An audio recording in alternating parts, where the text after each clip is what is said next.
I pozdrav ljudi, ja sam Linux HD i ne znam, zašto se ovo desilo? I danas ću vam pokazati kako staviti vodeni žig ili logo dole u ugao, moj kanal. Samo uđite u moj kanal, u podešavanje kanala. Dobro.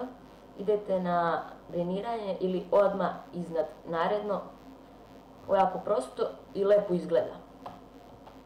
Podesite na 0 u celom videu i ovo vam, kad stanete mišem na to, na primjer sad ću full screenu i sad stanete na to i piše koliko imate prijavljenih i piše ako se niste prijavili, prijavi se. I to lepo izgleda, kao što vidite, kod mene su neke tačkice zvezde.